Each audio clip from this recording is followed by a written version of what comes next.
I'm not the person who I used to be, and that bothers me a lot.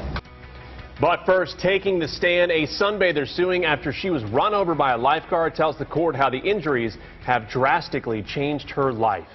A 36-year-old Kansas woman run over on the beach by a former lifeguard says her life has been painful and extremely difficult ever since that day. She testified today in her negligence suit against Volusia County. Good evening. I'm Martha Sagowski. And I'm Brett Conley. Erin Joynt says life before July of 2011 and life now is vastly different. She says because of her injuries, she can no longer do many of things that made her her. West 2's Claire Matz is live outside the courthouse in DeLand with the latest. Claire.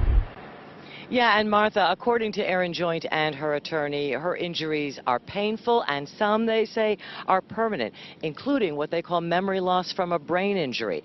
Erin Joynt has a weight sewn into her eye to help her blink and facial paralysis that makes it difficult to smile. She says she can't even fully feel her husband's kiss.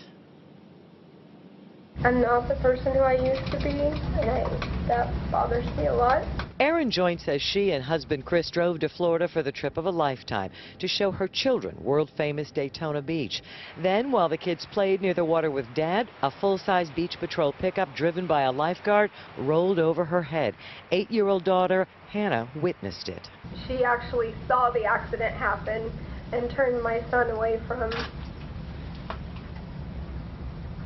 so he wouldn't see it. Joynt remembers little of her days in a Daytona Beach hospital until staff showed her a mirror. And I was absolutely shocked at what I saw. I did not, I mean, I guess I kind of knew that I wouldn't look great, but I didn't realize to the extent it was. Joynt had and still has partial facial paralysis from the impact. She suffered a number of fractures. Vision and hearing loss, is in constant pain. I tried very hard to continue to find the positives in things. On bad days, I can't. Her attorney showed jurors pictures of the full life Joynt led with her husband and children before the accident. Joynt raced motorcycles, loved camping and swimming, activities she can no longer endure.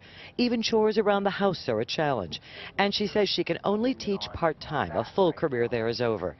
County officials admit liability but dispute the extent of Joynt's injuries from the crash, pointing out she took another trip to Florida just 5 months later. Joynt testified it was to help her daughter heal. She would cry about it. So Chris and I made the decision that we needed to take her back to Florida and see that things would be all right.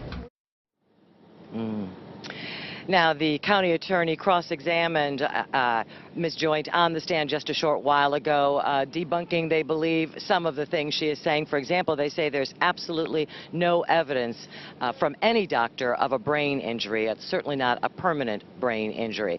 Now, it appears that tomorrow morning there will be a little more testimony from the county as they present their case, but it looks like this will likely go to the jury sometime tomorrow afternoon. We're live in DeLand, Volusia County. Claire Matz, West 2 News.